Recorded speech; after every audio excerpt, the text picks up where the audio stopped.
A plank minute feels longer than a real minute, and once you notice it, you can't unnotice it.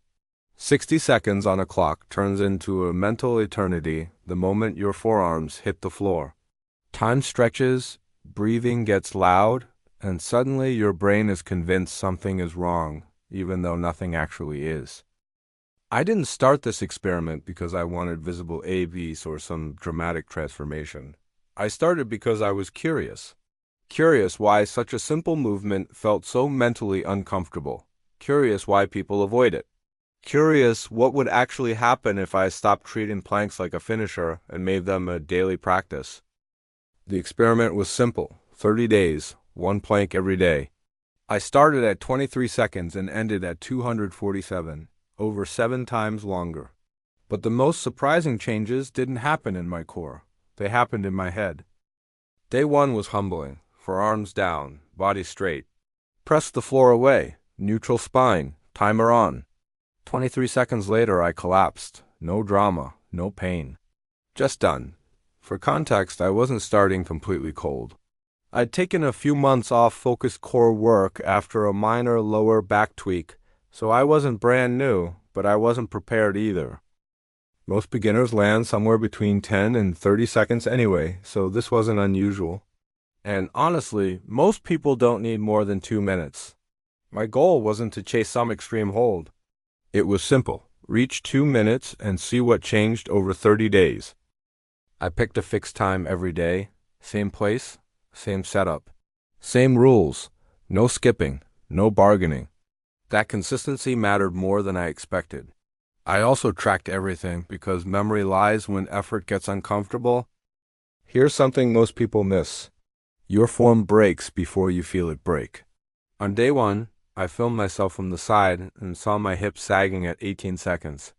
In my head, I felt solid. On camera, I was not, so I added systems. A mirror, a soft beep every 10 seconds to check alignment. Simple cues. Elbows under shoulders, press the floor away. Long spine, ribs down. Nothing fancy, just attention. Week 1 hit hard. The first few days felt easy. 23 seconds became 35 quickly, and I got cocky. I started thinking I'd hit 2 minutes by the second week. Then day 4 shut that down. 45 seconds felt genuinely difficult. The shaking came back. Hips wanted to drop. Shoulders crept toward my ears.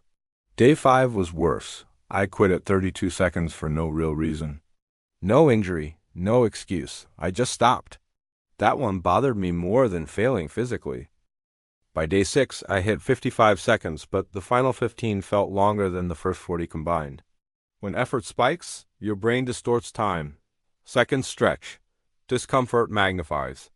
That's the mental game hidden inside every static hold. Week 2 felt different. The 1-minute wall started to move. I could hold clean form to around 75, sometimes 90 seconds before things unraveled. I wasn't dramatically stronger yet. Something else changed. My body stopped fighting itself. Less wasted effort. Better timing, cleaner bracing.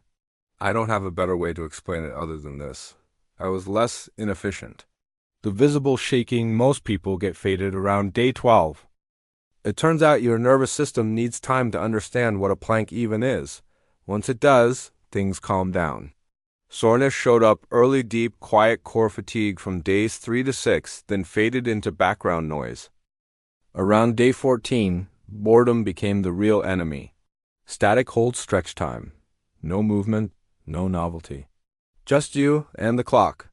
I needed variety without breaking the streak, so I added light conditioning before some planks. Jump rope worked well. It forced the same bracing pattern without being static. Heavy rope days challenged control. Lighter days built rhythm and endurance. That variation mattered more mentally than physically. I tried everything to make planks easier mentally. Music, counting breaths, visualization. All of it backfired. The more I tried to escape the discomfort, the louder it became. Turns out you can't distract your way through something your body knows you're doing. What worked was simpler. Sit with it. Don't fight it. Don't dramatize it. Just stay and hold form. It wasn't fun, but it was tolerable, and tolerable was enough to keep showing up. Day 18 brought the first clean 2-minute hold. Immediately, a new weakness showed up my shoulders. Years of sitting had left those stabilizers undertrained, and now they were the limiting factor. Small adjustments made a big difference. Pressing forearms slightly forward, engaging the serratus. Keeping the neck long and ribs down. Tiny cues changed everything. Hip flexors also tightened up, so I added brief mobility afterward. By day 21, 2 minutes stopped feeling like a ceiling. 2 minutes to 2:30 became repeatable. Breathing stayed calmer. Jump rope sessions felt smoother. Posture held longer without effort. Day 26 was the hardest mentally. Physically, I was fine. Mentally, I was done, bored, annoyed, looking for excuses. This is where most people quit right before the finish. What got me through was a simple reminder. You don't need motivation every day. You need a plan you follow even when motivation is gone. Day 27 happened. Day 29 happened. No hype, just execution. Day 30, same setup as day 1. Timer rolling. 1:30 passed. 2 minutes passed. The voice said stop. 1 didn't. 2:47. Hips dropped. I stopped. 23 seconds to 2:47. Here's the takeaway. Planks didn't give me visible abs. They didn't magically transform my body. What they did was train calm under discomfort. Most people don't quit planks because they burn. They quit because they're bored. Long-term, planks stay, but paired with movement. If you try this, post your baseline and your day 30 time.